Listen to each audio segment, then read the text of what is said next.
Pemirsa, skandal Joko Chandra benar-benar menggoyang Mabes Polri. 3 jenderal dicopot sementara Komisi 3 DPR RI memaksa panggil 3 institusi hukum di Indonesia di masa reses agar skandal buronan kakap Joko Chandra benar-benar terang.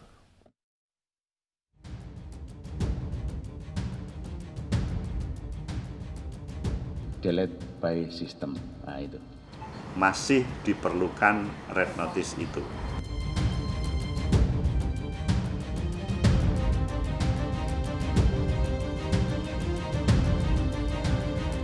Hari ini Pengadilan Negeri Jakarta Selatan kembali menggelar sidang PK kasus Joko Chandra.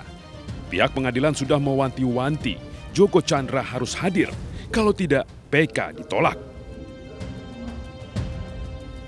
Kasus Joko Chandra sepekan terakhir telah menyorot perhatian publik. Polisi tak ingin menjadi sasaran tembak kritik publik soal bagaimana mungkin buronan kelas kakap bisa melenggang bebas ke tanah air, membuat IKTP, paspor baru, dan mendaftar sidang PK di Pengadilan Negeri Jakarta Selatan. Memang 1 jenderal di Mabes Polri sudah dicopot lantaran mengeluarkan surat jalan kepada sang buron agar aman hilir mudik di Indonesia. Tapi di ujung pekan kemarin, polisi tak mau mengemban kesalahan. Menurut mereka, status red notice Joko Chandra sebagai buronan Interpol terhapus sistem karena tidak diperbarui. Jadi ada batas waktunya 5 tahun. Dan tadi di artikel 51, delete by system. Nah itu.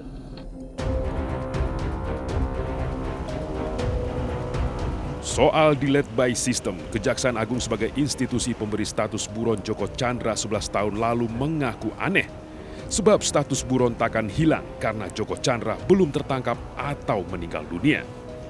Red notice bisa dihapus, tentu siapa yang meminta? Yang meminta kan kami.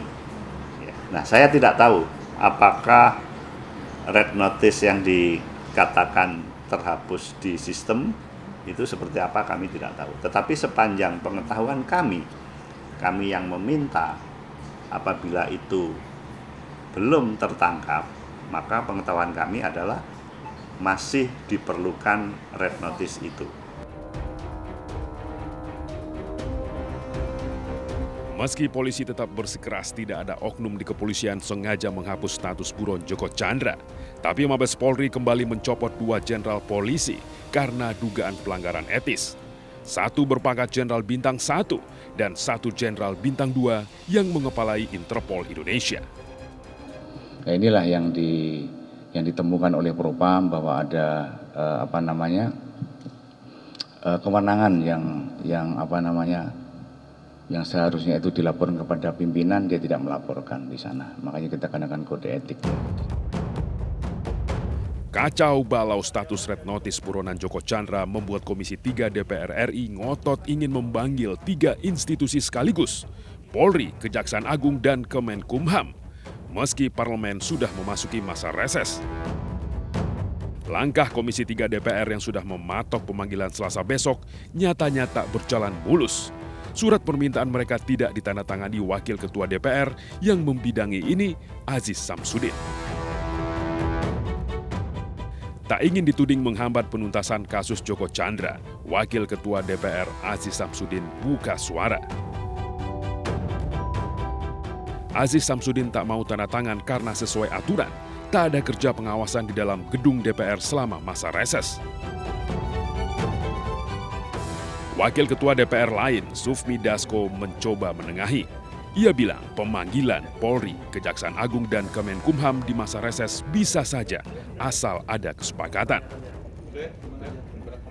Ya nanti kita kan ada mekanismenya itu. Mekanismenya itu apakah bisa dilakukan, tidak bisa dilakukan, itu juga perlu kesepakatan semua pihak yang akan memutuskan dalam badan musyawarah.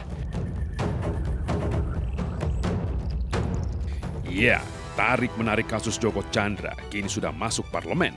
Desakan memunculkan pansus Joko Chandra mulai terdengar.